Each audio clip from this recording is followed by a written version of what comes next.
Hi, I realise I haven't done a video for ages, and that somehow over the last couple of weeks I've got a plethora of new viewers and subscribers. I suspect thank you very much to Andrew over at Horror Oasis when he did a huge giveaway which included Twisted Tainted Tales, my book. And one of the things was to subscribe to various people. So hello new subscribers, for anyone who's actually listening. And I promise I am not going to go on about the book today. One of the things that I like to try and do on this channel is talk about what I've read, what I've received, all that kind of stuff. So more about the reviewing and reading side of things rather than plugging my own stuff, because nobody needs to listen to me waffle on about that. So I actually had to go through, I bought myself at the start of the year a reading log, because even though I use Goodreads to try and record what I've read, not for any kind of like, ooh, look what I'm reading kind of status or anything, but just because I have such a fucking awful memory that even when I've just read something, when I come to then do something like this, I've already forgotten. Not because the book was rubbish, just because this brain only takes so much. So between this and Goodreads, I'm supposed to be able to remember what I've read. Doesn't always work like that. And sitting down and doing this list now to be able to tell you what I've enjoyed over the last month or so, I've probably still missed stuff off. But anyway, that's just me. So having looked at as many things as possible to jog my memory, something that I've been determined to do this year especially is to either revisit or for the first time for a lot of books, go back and read some classics. Obviously, as an indie author with many indie author friends, I try and read as much of their stuff as possible, especially new stuff that's coming out, because you know the guys like Keene and King and whatnot, they don't need our reviews. Brian Keene does. If you read one of his, make sure you tell him. But Stephen King doesn't necessarily care whether I read and review his stuff. But there's also a part of me that wants to be reading these classics because it helps me improve as an author as well. But somebody that I had only read short stories from and really enjoyed is Jack Ketcham. And everybody goes on about how, you know, he's the king of extreme horror, and certain books in particular are, you know, sort of must reads. So I finally got round to reading both The Girl Next Door and Off Season, and the hype is real. Jack Ketcham was an amazing writer. The Girl Next Door, I don't need to explain too much about it because most people know exactly what it is. It's based on a real case as well. I would say the thing that I liked the most about it, because I absolutely adored it, was just how horrific the stuff was that happens without him having to explain it every single bit in great gory detail. So don't get me wrong, I love splatterpunk. One of the books that I've read at the moment is so bonkers, it's unbelievable, and they literally explain every single revolting, depraved act in great detail, and it's brilliant. But sometimes with something like obviously what's happening in The Girl Next Door, which is basically the girl is being tortured. Although there are bits and pieces which are shown to us, the very worst act of all, which is absolutely horrific, happens off scene, and it was still utterly chilling. It's definitely like psychological horror, and because it is so real. I mean, obviously it is real because it's based on a true story, but it is the kind of thing that can happen. but I absolutely loved it, and I can see why some people can't read it, and I think that is because it is so real and it's happening to a young girl, and some of the perpetrators are also youngsters, and that obviously doesn't sit right with some people, but it happens, you know. And I thought it was a brilliant story. I then read Off Season. Now, backwards stories, backwoods, not backwards, and that whole kind of like Deliverance, Wrong Turn, hillbillies living in the caves, The Hills Have Eyes, all that kind of stuff. I love that anyway. It's one of my most favourite subgenres in both movie and story form.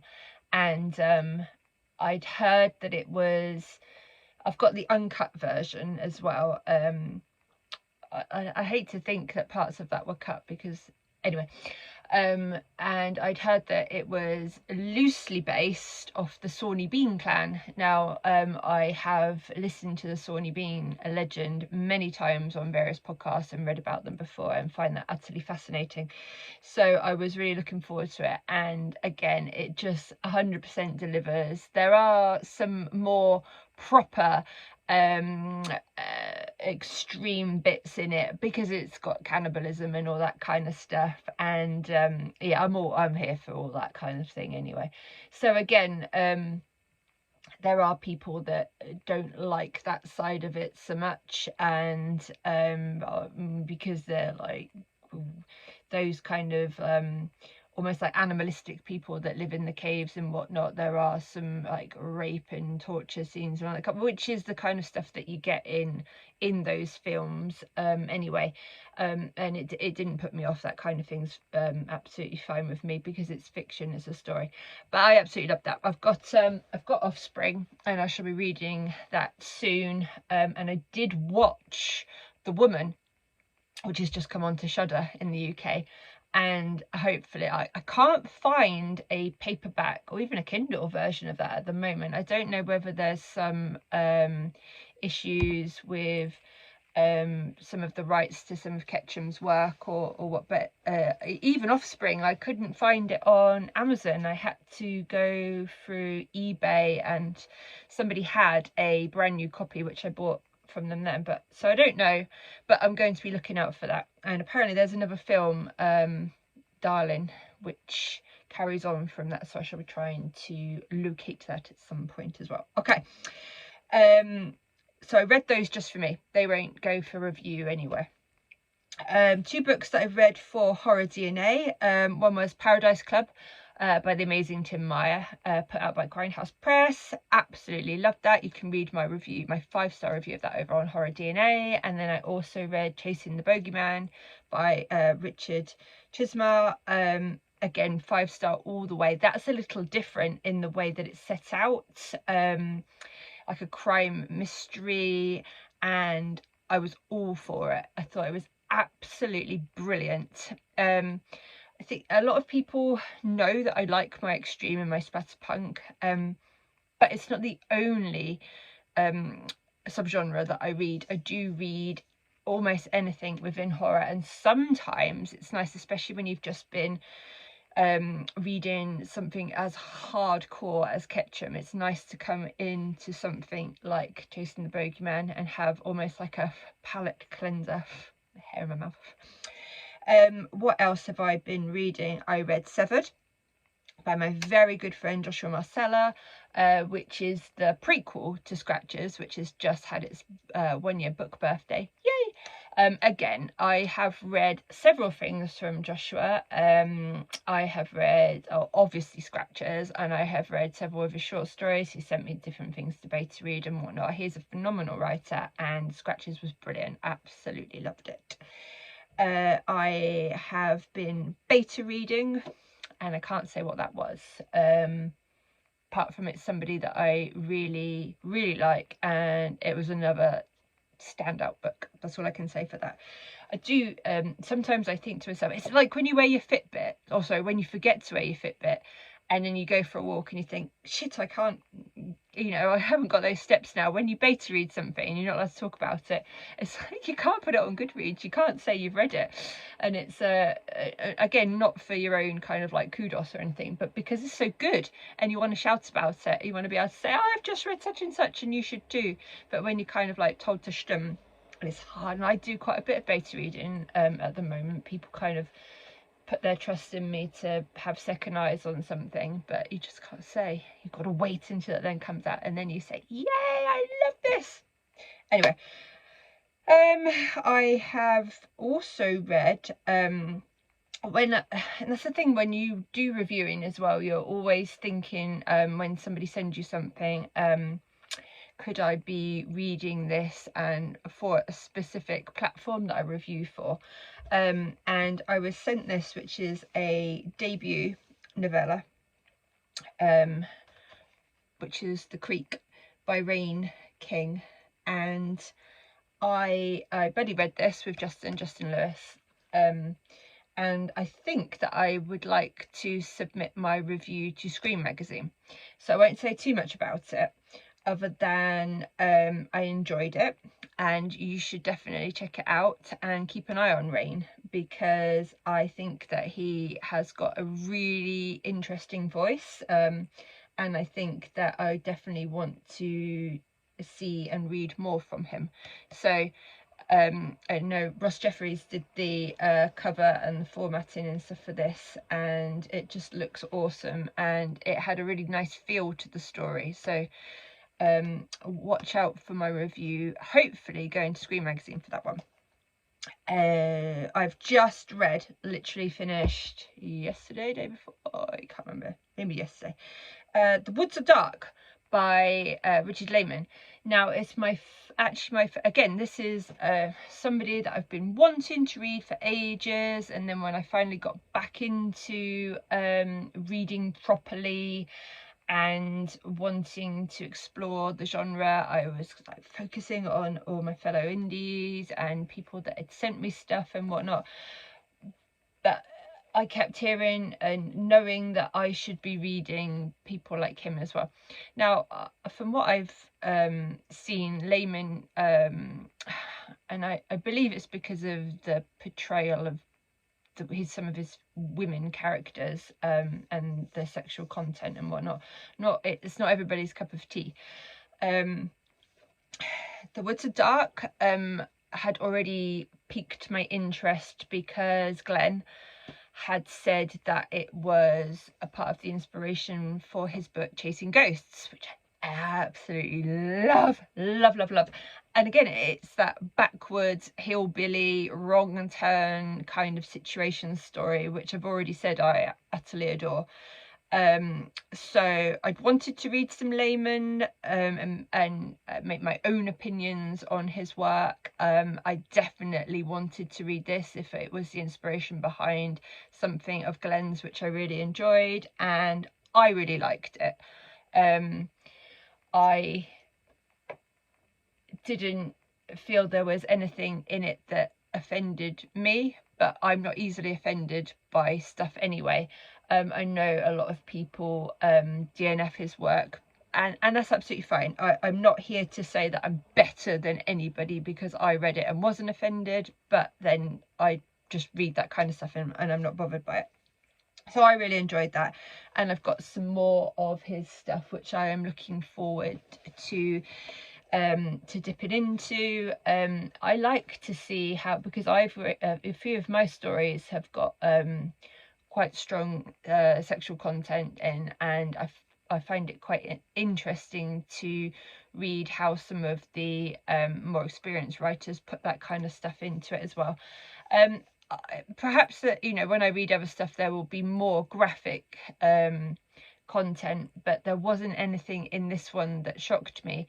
There is rape in it because again it is that backwards hillbilly inbred incestuous clan that specifically rape, kill and eat people. If you're reading a book about that, then you're going to expect that kind of content, so I wasn't shocked by it.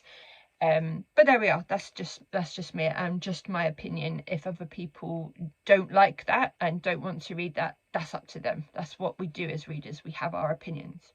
Okay, so I think that's all I've read over the last month or so.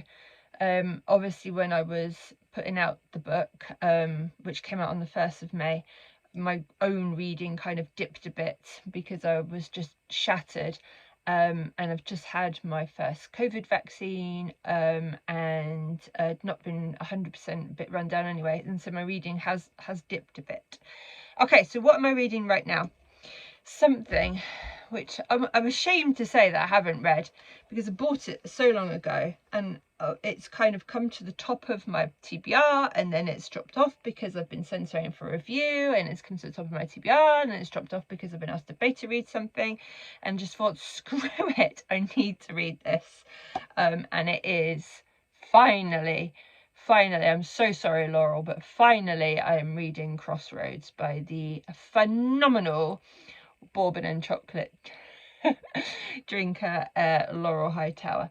I read about 50 odd pages just last night, and I can already see why everybody raves about it. So finally getting stuck in, because it's so little, I think I'll probably finish it either today or tomorrow, and I absolutely love it so far. So I'm all for Laurel. I think Laurel is amazing, and finally got my arse in gear to read it, thank God. I am still reading, which is again taking me so long, and it's not because I don't enjoy it, because I am enjoying it, but I am reading The Night Stalkers by Chris Vitriana and Ryan Harding, which has been put out by The Evil Cookie. Now, if you like splatterpunk, if you like the most fucked up, horrific depravity, satanic, and you're not offended by sexual stuff in any way, like major anything goes, then you will like this. But the thing that I like most about this kind of stuff is, even though some of the acts and the descriptions, and you're like, what the hell am I reading? This is awful. But it's funny. And I know some people kind of think, if you're reading about some like horrific, disgusting, revolting sexual act that's just covered in every bodily fluid possible, how can that be funny? But it's that kind of dark humor that I like. There's a reason Brain Dead, or Dead Alive to anyone watching in America, is one of my favorite movies, and like that scene towards the end with like all the blood when he's got the lawnmower, and just like the bit when the mum's ear falls into the soup, and all of that bloody, disgusting, ridiculous stuff, which is also funny. I'm here for it. I love my splatterpunk to also make me laugh. And I think you can get away with it. You can get away with anything if it's funny, in my opinion. And that's what I'm enjoying it so much. The scene that I just read last night is one of the most grossest, bonkers, disgusting scenes I've ever read. It was so awful. But it was funny. So I am probably going to be sending that into Horror DNA, so keep a lookout for that. Okay, what am I going to be reading? I have got a beta read for Lou Yardley, which I need to read. I'm so sorry, Lou, you're probably watching this, and I will get to it, I promise. I've just been up here with everything, but I've got that is going to be next on my list, because I've finished my other huge beta read by somebody who is always sending me massive things to beta read. And next up on my Kindle is going to be The Diner by JC Robinson, which has been likened to a Ketcham work, and is apparently quite gruesome and all that kind of stuff, which is what I'm all here for. And he's just lovely, and he's just doing all his like law exams and stuff at the moment, so fingers crossed and best of luck to him. Another wonderful, lovely, newer person within our community. Everybody should make sure that they're following him, as well as Rayne, who I mentioned earlier. Okay, so I will probably be picking another one of my classic books as well after I've finished Crossroads. And I'm thinking, because again, I know, see, Glenn cost me so much money, because a lot of these books are his favourites, and so therefore I know that if he enjoys them and has been inspired and influenced by them, then I'm bound to be as well. So I think this is going to be my next classic, Ghoul by Keene. So let me know if you have loved and enjoyed this one too. Okay, that is plenty enough waffling. So anybody that's new and watching this is kind of what I do. I get excited when I talk about books. Not so much when I'm trying to promote my own stuff, and I get very nervous and tongue-tied, and it should be the easiest thing in the world to talk about what you've written, why you wrote it, and all that kind of stuff, and it's literally like, I don't know. Much like when you're signing books and you forget how to spell your own name. Okay, so thank you very much. I hope that at least one of you has managed to stick to the end, because this is nearly 21 minutes of me just blah blah blah. And have a great day, everybody. Thank you. Bye.